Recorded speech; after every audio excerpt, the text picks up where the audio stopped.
Merry Christmas, everybody. Happy holidays. Today we're coming to you from the Forest of Sebastian, our old Coyote camp, also known as a tree frog camp.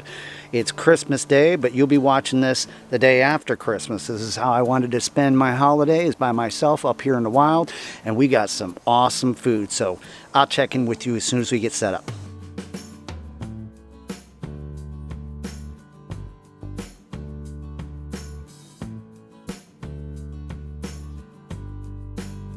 The last time you all saw me out here at this old Coyote camp was probably the end of July and August when it was super hot out here and everything, and we talked about how this camp had changed and with the fires and all that good stuff. Well, now, and being Christmas Day and everything, it's in the mid 70s and it's supposed to drop down in the 50s. Perfect camping weather. I don't see there being much of any kind of chance of rain. Of course, we're here in Florida. I'm gonna catch a quick lunch and then we'll get started on the rest of the day.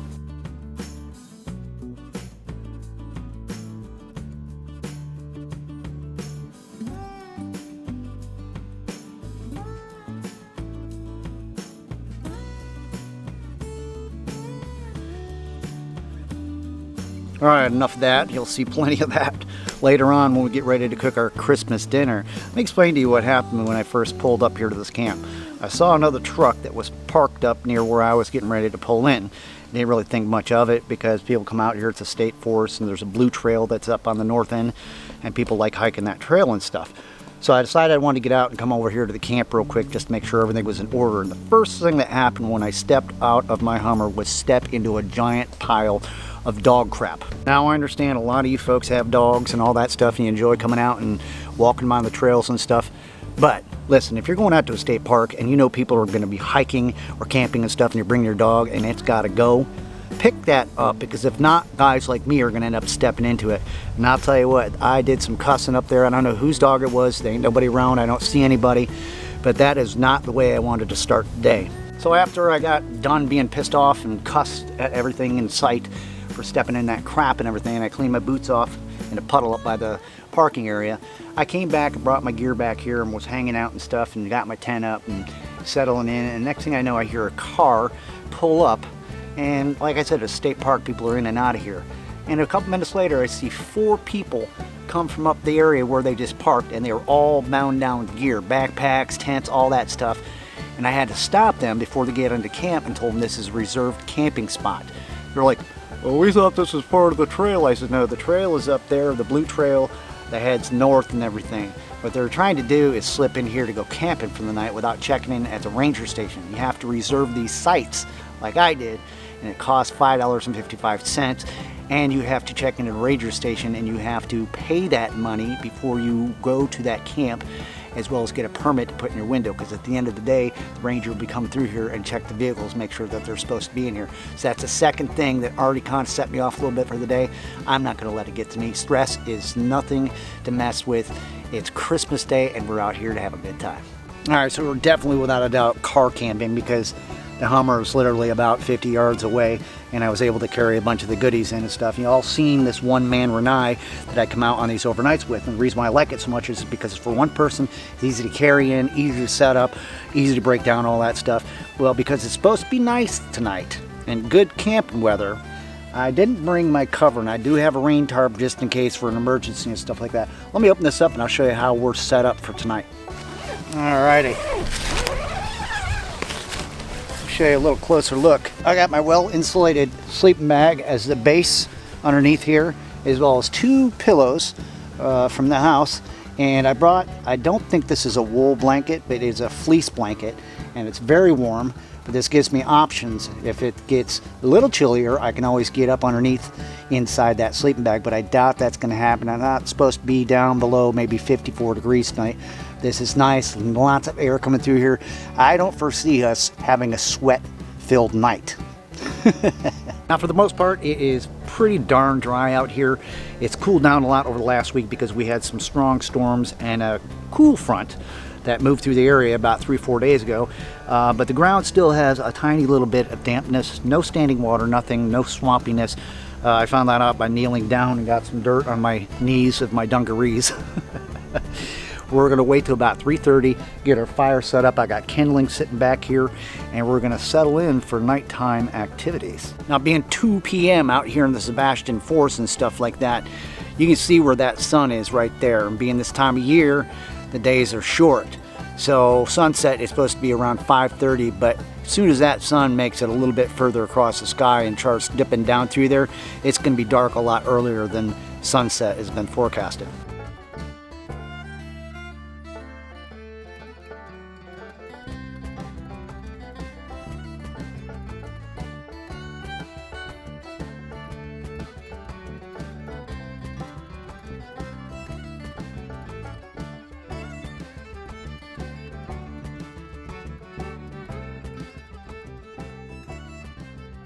One thing I did notice when I came into camp is see that big tree fell.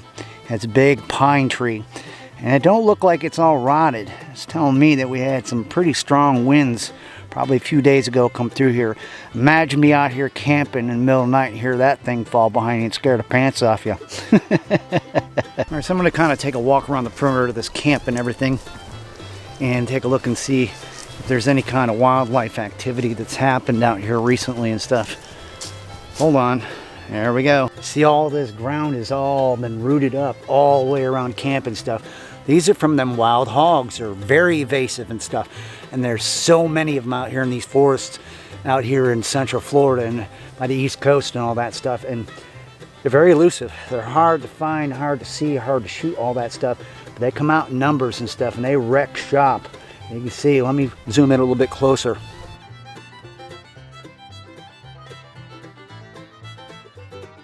Now, the other animals we talked about are very prolific in this area are coyotes and of course raccoons and opossum. I have seen deer out here before, so I know there's deer living in this habitat, not to mention bobcats. Speaking of bobcats, let's get back over here by the camp and sit down and I'll tell you a little story that I heard recently. Remember I was telling you about there is a lot of bobcats that have been spotted out in this area and stuff like that. And I've seen a few in the wild and everything, and I always carry some sort of firearm, not because I'm out hunting them, but just for my own protection and everything. I talked to a wildlife conservationist this past week, and he said that in the southern parts of Florida, the bobcat population are starting to slowly decrease. And the reason why is, if anybody pays attention down by the Everglades and up through that area, that the south part of Florida is getting invaded by these giant pythons and everything. And you're been instructed, you know, if you see one in your backyard or something, to shoot, to kill them. But these pythons have been hunting these bobcats and have been depleting some of their population. It's hard to believe. I couldn't believe it to when he told me that stuff, but it's for real. This is the real Florida wild. A good share of folks, when you think about Florida, think about the beaches and Disney and all that other good stuff. But us folks that have lived down here for a long time and everything, will tell you, even in a state park like this, outside of the beaten trails and maybe a campsite here and there, it's about as wild as it gets. Everything, anything you can imagine that lives in this forest does. Whether you see them or not, they're here. You know, you're far outnumbered at all given times, and you just need to be mindful. I'm not afraid of these animals. This is their natural habitat. I'm more concerned about the two-legged creatures out there and stuff. But you don't really see a whole lot of them because people have gotten to the point where they've kind of scared them back into an area where they only feel safe coming out when there's absolutely no scent of humans being around.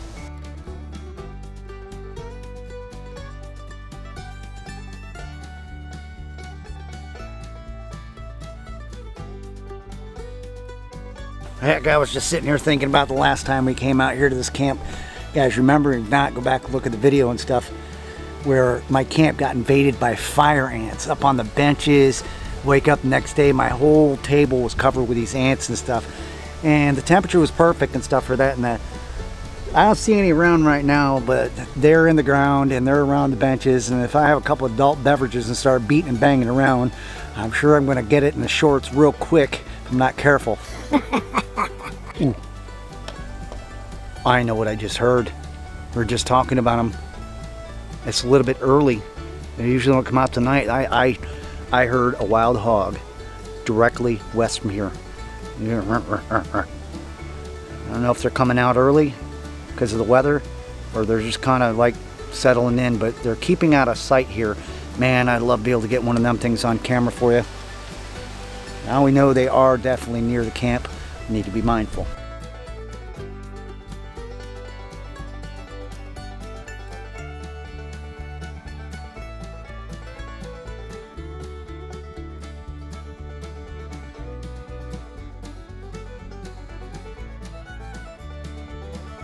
Alright, so it's starting to settle in at about 3 p.m. on Christmas Day, and we're going to wait just a little bit longer before we get the fire started up. In the meanwhile, we got a little bit of mail call. Alright, so our first particle of mail that we received is from our buddy old Chris Stone. Everybody knows him as Chris's Variety Channel, up there where it's nice and chilly in Cincinnati, Ohio. Let's go ahead and open this up and see what Chris sent us. I imagine this is probably a holiday cheer. Well, not so much cheer, that's what's coming later on. Let's see what our buddy old Chris sent us. Nice Christmas card, look at that. See, actually kind of almost 3D and stuff. Really, really nice. Let's open up and see what he has to say. Our buddy Chris, let's open up and see what he's got to say. It says, wishing you a holiday filled with joy and laughter, Chris and Karen Stone, Chris's Variety Channel. Thank you so much, guys, for thinking about me. It's folks like you that keep me going and coming out in the woods and trying to put the best videos I can out for you and stuff. Thank you so much for taking just a moment and thinking about me, and happy holidays to you and yours. Alright, so we got one more here, and this looks like it's from our buddy old Danny, the TN Deerstalker, Tennessee Deerstalker up there, and I believe he's out of the Knoxville, Seymour, Tennessee area. Let's go ahead and open this up and see what our buddy Danny sent us.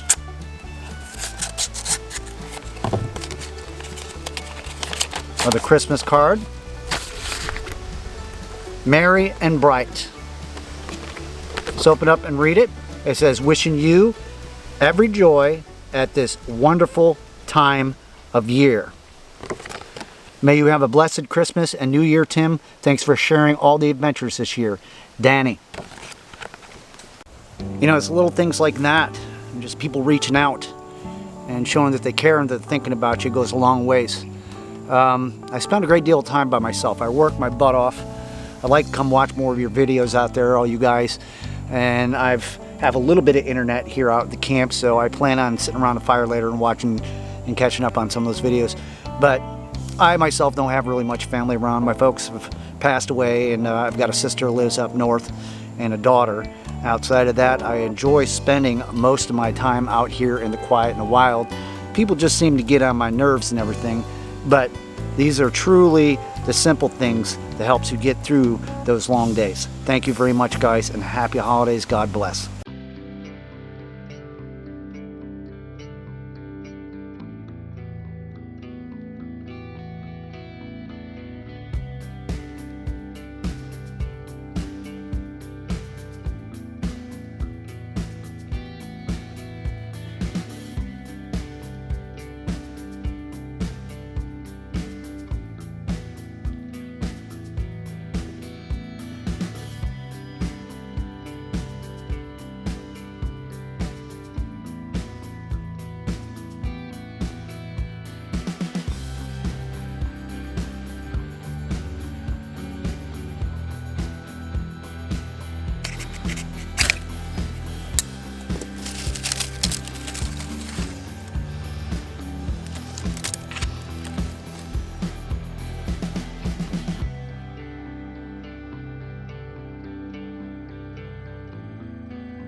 Now there is some deadfall around the camp, quite a bit actually, but I didn't know what I was up against, so you know, we're car camping. I did bring some firewood with me, but most of the stuff that's worth burning around here is mainly palm fronds and stuff, and that's not really sustainable, especially if we're going to be cooking a meal over that fire. That's why we have the extra firewood. Looks like we're up and going here, and the nighttime festivities are on the way.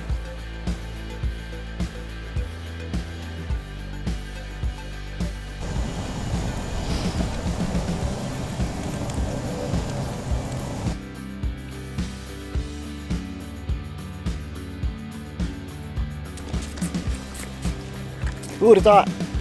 In the 70s, down here in Florida, and those darn mosquitoes biting. Just wait until the sun goes down.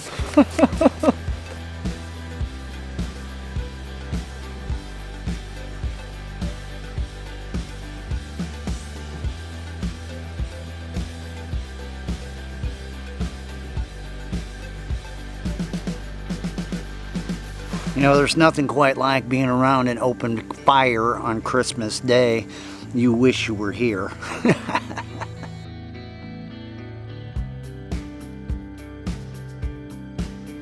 So tonight, we're going to be cooking ourselves up some Christmas chowder. I picked up a brand new 5-quart Lodge cast iron Dutch oven. Can't see it right now, but right here on the bench, I also have my tripod, which we're going to be making this delicious meal over the open fire.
Well, it's getting to be about 5 o'clock and that sun is quickly ducking back behind those trees and stuff.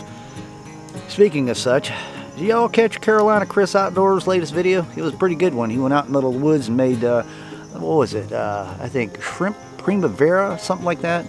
It looked pretty darn good. If you ain't checked it out, go over and check him out. But I also saw him go out in the woods a skosh, and he came back with a beer. And I don't know how he did it. I'd like to know if we've got anything like that happening around here. Let's go take a look, because I'm getting thirsty. Now, if I remember right, he was looking around a stump. Let's see what we got here.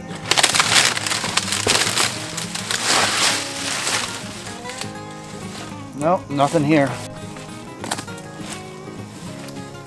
I'll be darned. Maybe those things don't go down in these parts.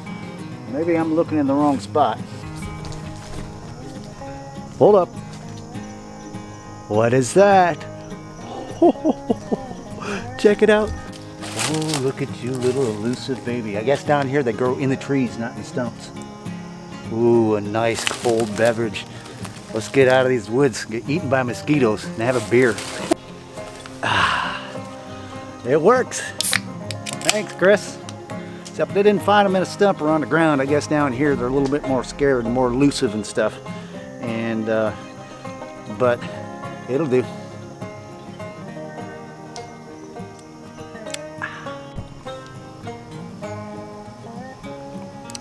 That really hits the spot. Oh yeah. Yummy.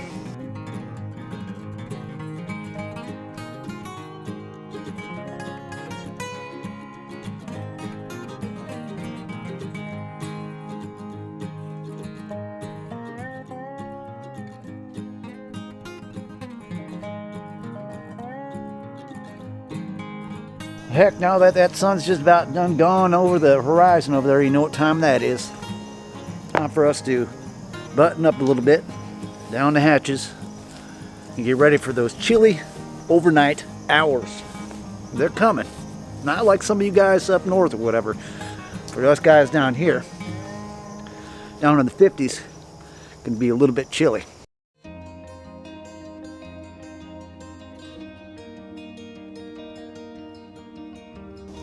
Let me take just a moment and tell you a few things about what's been going on in my life lately. Over the course of the past couple of years or so, since I got through the divorce and all that stuff, lived full-time in my RV, I haven't been very social. I've kind of regressed back to the days of when I was a kid. I didn't really fit in very well with my classmates and such. Grew up in a very strict religious home and all that good stuff.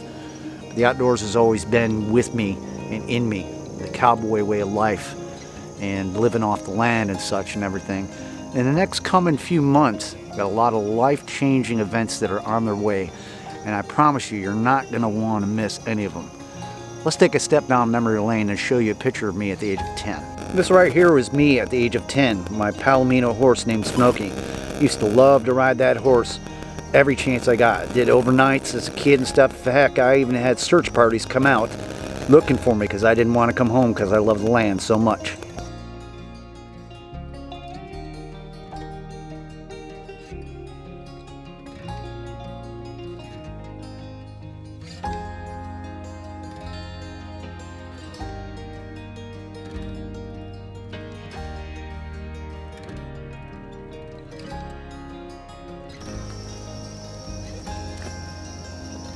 Now there's something causing quite the ruckus in that tree back behind you.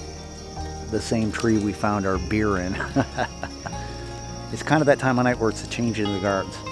Squirrels are all going into the trees, and the other animals such as the raccoons and the possums and the hogs and the coyotes and bobcats are coming out, so guess we'll never know.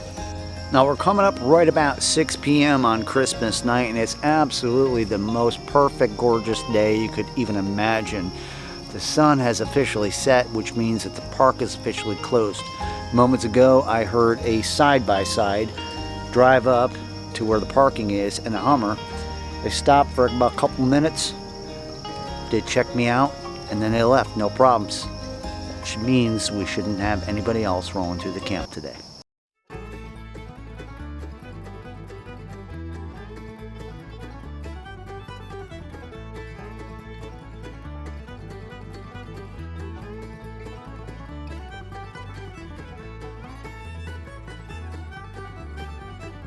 All right, let's make this Christmas chowder. Let's take that lid off the cast iron Dutch oven. We're gonna start this whole party off with a 2-pound Kentucky Pride spiral cut brown sugar ham. Isn't she beautiful? Wow, look at that thing. We're gonna set it right down in the very middle, and then we're gonna flip it over on its face side. That way it's gonna cook. Now let's add the ingredients. Next, let's throw some bite-sized potatoes in there.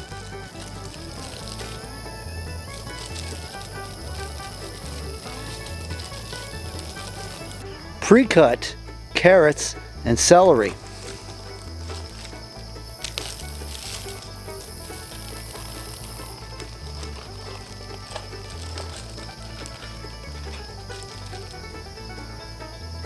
It's time to add some unsalted chicken broth.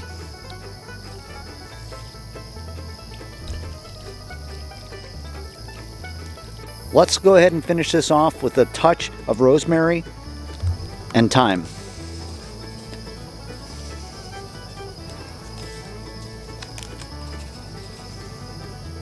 And chowder wouldn't be chowder without a can of corn.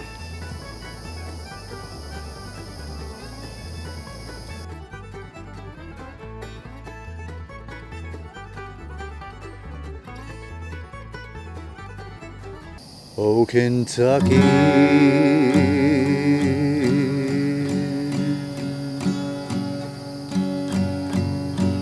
it's where I call my home.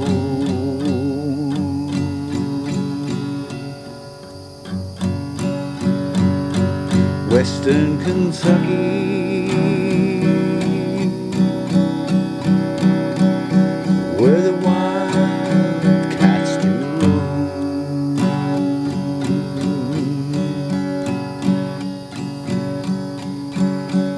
Look to the sky,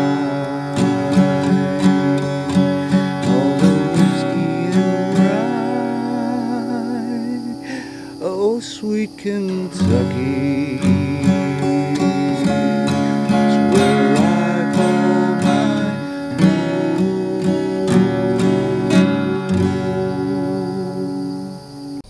All right, the meal is made. Christmas dinner, Christmas chowder. I'm gonna do a close-up zoom of this thing so you can see it. It is unbelievable.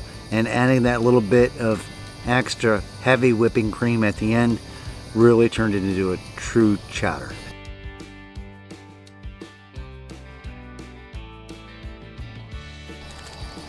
Here come the dinner rolls. Oh, the buttery rolls. Delicious. Holiday season, and the meal would not be right without the dinner rolls dipped into our chowder.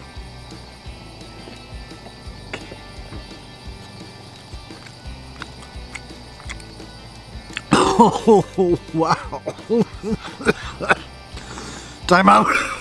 Well, if first you fail, try again. Oh, these buttery rolls are just, oh, too much.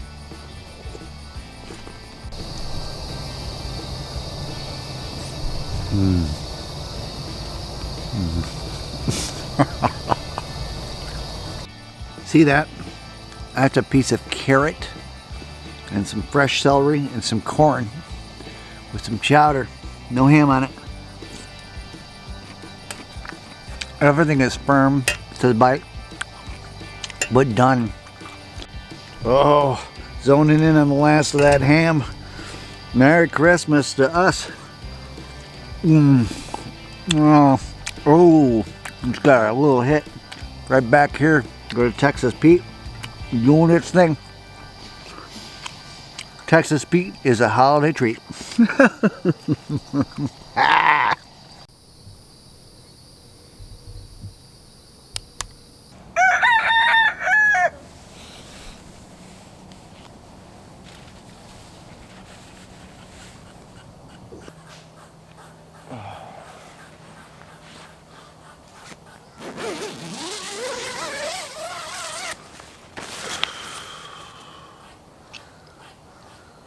Morning, everybody. Sunday morning. Whew, got a little bit brisk last night, but we stayed warm. That little blanket and everything. You know, it's a little after 7 o'clock. I was going to make some breakfast this morning. That park's going to open up 8 o'clock, and especially day after Christmas, people are going to be rolling through here, through camp stuff. I'm going to start breaking things down and getting them up to Hunter. And if we got time, we'll have a cup of coffee and then we're hauling ass. I got lots of chores to do at home today. Well, that's going to do it for this one. Thanks so much for hanging out and listening to the nonsense last night. Things got a little bit carried away and stuff, but we made it through. The camp's cleaned up. Everything's put away. We're not even sticking around for coffee. We got things to do. Happy New Year to everybody. Happy holidays. Everybody take care of themselves. And I'll see you on the next adventure. Take care.